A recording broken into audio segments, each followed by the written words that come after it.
हाँ जी, welcome back. देखिए, banking business एक बहुत ही रिस्की बिजनेस होता है। किसी भी बैंक के अंदर थ्री टाइप की रिस्क होती हैं। एक होती है क्रेडिट रिस्क, एक होती है मार्केट रिस्क और एक होती है ऑपरेशनल रिस्क। अगर बात करें क्रेडिट रिस्क, सर इसका मतलब क्या होता है?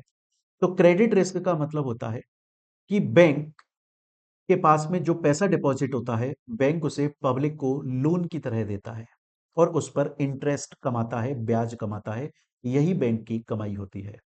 पर यहां पर रिस्क जनरेट होती है जब बैंक पब्लिक को लोन देता है, और जितना ज्यादा बैंक लोन देता है उतनी ज्यादा रिस्क जनरेट होती है कि कल को वो लोन वापस आएगा कि नहीं आएगा। इसे हम बोलते हैं क्रेडिट रिस्क। और इस क्रेडिट रिस्क की वजह से इंडियन बैंक्स के अंदर जनरेट होता है स्ट्रेस्ड असेट्स। अब सवाल ये आता है कि सर ये स्ट्रेस्ड असेट्स का मतलब क्या होता है? जब भी हम बात करते हैं स्ट्रेस्ड असेट्स की, तो उसके अंदर तीन चीजें इंक्लूड करनी पड़ती हैं, तब जाकर स्ट्रेस्ड असेट्स बनते हैं। एक होता है नॉन परफॉर्मिंग असेट, एक होता है रीस्ट्रक्चर्ड असेट और एक होता है रिटर्न ऑफ असेट। बेसिकली आपको यह समझना होगा कि बैंक जब कभी लोन प्रोवाइड करते हैं तो उसके ऊपर इंटरेस्ट कमाते हैं, इसीलिए बैंक जो लोन देता है उसे बैंक का असेट बोला जाता है। अब नॉन परफॉर्मिंग असेट क्या होता है? नॉन परफॉर्मिंग असेट का मतलब है कि बैंक ने जो लोन दिया था वो लोन रिकवर नहीं हुआ, या तो उसे प्रिंसिपल अमाउंट वापस नहीं मिला बैंक को, या फिर इंटरेस्ट ब्याज कुछ नहीं कमाया। मतलब वो जो लोन दिया था वो कुछ परफॉर्म नहीं कर पाया बैंक के लिए, बल्कि लॉस करा दिया। उसे नॉन परफॉर्मिंग असेट बोलते हैं। दूसरा आता है रीस्ट्रक्चर्ड असेट। रीस्ट्रक्चर्ड असेट का मतलब होता है कि अगर मैंने बैंक से लोन लिया हुआ है, तो पहले जो टर्म्स कंडीशन डिसाइड हुई थी, अब उन टर्म्स कंडीशन को चेंज करवाया जा रहा है। कैसे चेंज करवाया जा सकता है? या तो मैं बैंक से बोलता हूं कि रेट ऑफ इंटरेस्ट को कम कर दो, या फिर मैं बैंक से बोलता हूं कि आपने मुझे 5 साल के लिए लोन दिया था, अब इसे आगे और बढ़ा दो, मैं अभी आपका लोन रिपेमेंट नहीं कर रहा हूं। या फिर बोला जाता है कि मैंने ये फलानी प्रॉपर्टी गिरवी रखी थी, इसकी बजाय दूसरी प्रॉपर्टी गिरवी रख लो। इसे बोला जाता है रीस्ट्रक्चर्ड असेट्स। और तीसरा आता है return of asset. Return of asset का मतलब होता है कि बैंक ने लोन दिया, वो लोन अभी रिकवर नहीं हुआ, लेकिन वो बैड डेट नहीं बना है। मतलब उम्मीद है कि शायद वो लोन वापस आ सकता है, बट फ्यूचर में वापस आ जाएगा। एग्जाम्पल के तौर पे सपोज करते हैं 2026-27 के अंदर एचडीएफसी बैंक ने 30 करोड़ रुपए लोन दिए थे किसी पर्सन को, एंड वो लोन अभी तक रिकवर नहीं हुआ। टोटल बैंक की जो असेट है वो 100 करोड़ रुपए है। इनकम टैक्स डिपार्टमेंट बैंक से अब टैक्स मांगेगा। तो क्या एचडीएफसी बैंक को पूरे 100 करोड़ के ऊपर टैक्स पे करना पड़ेगा? जी नहीं। बैंक ने जो 30 करोड़ रुपए का लोन दिया था, जो कि अभी उसको नहीं मिला है, वो उसे अभी अपने अकाउंट्स में राइट ऑफ कर देगा। इसका मतलब वो सिर्फ 70 करोड़ रुपए के ऊपर टैक्स पे करेगा। लेकिन मानकर चलते हैं कि 2 साल बाद में 2029-30 के अंदर वो 30 करोड़ रुपए बैंक के पास वापस आ जाते हैं। अब बैंक उसके ऊपर यहां से इस ईयर से टैक्स देना स्टार्ट कर देगा। इन तीनों को, non performing assets, restructured assets और रिटर्न असेट्स, इन तीनों को जब जोड़ा जाता है तब बनता है स्ट्रेस्ड असेट्स। अब किसी भी बैंक के अंदर अगर स्ट्रेस्ड असेट्स ज्यादा हो जाते हैं, मतलब लॉसेस ज्यादा हो जाते हैं, नॉन परफॉर्मिंग असेट ज्यादा हो जाते हैं, तो वो बैंक बंद होने की कगार पर आ जाता है। किसी भी देश का सेंट्रल बैंक, जैसे हमारे भारत में RBI reserve bank of India है, वो कभी नहीं चाहता कि कोई भी बैंक बंद हो जाए। क्योंकि अगर कोई बैंक बंद होता है तो उसका असर सिर्फ उस बैंक के ऊपर या उस बैंक के डिपॉजिट होल्डर के ऊपर नहीं पड़ता, बल्कि उनके अलावा बैंक के बंद होने का असर पूरे बैंकिंग सिस्टम के ऊपर पड़ता है।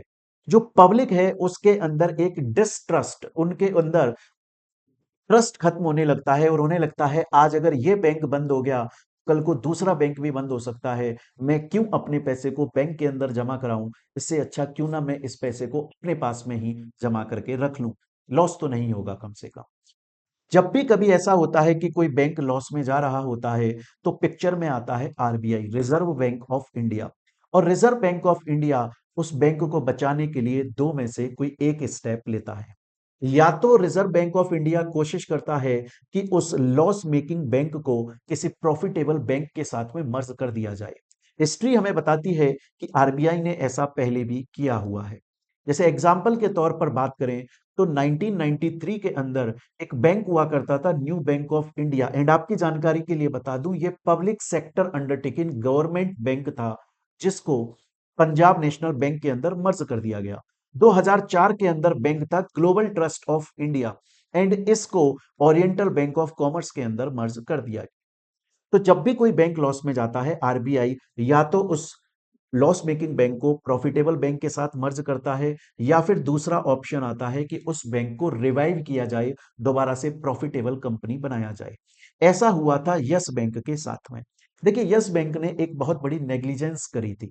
जब भी कोई बैंक लोन प्रोवाइड करता है, तो वो ये इंश्योर कर लेता है कि जिसको हम लोन प्रोवाइड कर रहे हैं, क्या वो हमारे लोन का रीपेमेंट कर पाएगा, और क्या वो हमारे पास में कोई प्रॉपर्टी सिक्योर गिरवी रख रहा है कि नहीं रख पा।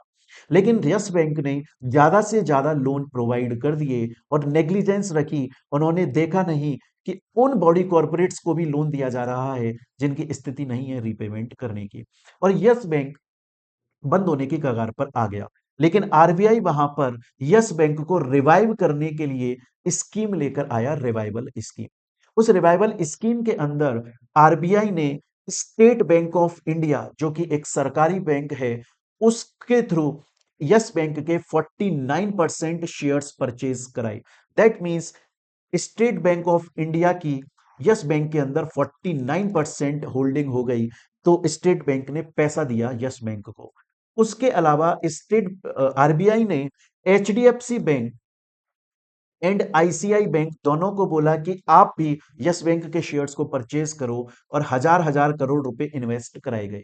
उसके अलावा एक्सिस बैंक से 600 करोड़ और कोटक महिंद्रा बैंक से 500 करोड़ रुपए इन्वेस्ट कराए गए।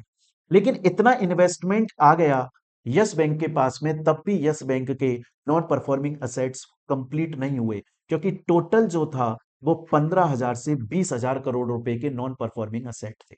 तो फिर ये सोचा गया कि यस बैंक पब्लिक से पैसा रेज करेगी, और उसके लिए वो लेकर आए फर्दर पब्लिक ऑफर, जिसमें यस बैंक अपने शेयर्स का ऑफर देते हैं, लोग उनके शेयर्स को परचेज करते हैं, और यस बैंक के पास पैसा आता है। पब्लिक ने फर्दर पब्लिक ऑफर के अंदर यस बैंक के शेयर्स परचेज किए, लेकिन तब भी यस बैंक के नॉन परफॉर्मिंग असेट्स पूरे नहीं हो पाए, कुछ शॉर्टफॉल बच गया, और उस शॉर्टफॉल को पूरा किया एसबीआई ने। तो हमें यहां पर यह देखने को मिला कि अगर कोई भी बैंक लॉस में जाता है, तो उस बैंक को या तो रिवाइव करने की कोशिश करता है आरबीआई, या फिर कोशिश करता है प्रॉफिटेबल बैंक के अंदर मर्ज कर दिया जाए। क्योंकि अगर किसी भी देश का कोई बैंक बंद होता है, तो उसका असर सिर्फ उस बैंक के ऊपर नहीं होता, बल्कि पूरे देश की इकोनॉमी पर होता है, पूरे पब्लिक के ऊपर होता है, पूरे बैंकिंग सिस्टम के ऊपर होता है। आई गेस दोस्तों, आपको ये कहानी, ये टॉपिक समझ में आया होगा, और शायद आपको क्लैरिटी मिली होगी कि नॉन परफॉर्मिंग असेट्स क्या होते हैं, स्ट्रेस असेट्स क्या होते हैं, और अगर कोई बैंक लॉस में जाता है तो वहां पर आरबीआई का क्या रोल होता है। मिलते हैं दोस्तों हम लोग अपनी नेक्स्ट वीडियो के अंदर। Till then, thank you, take care.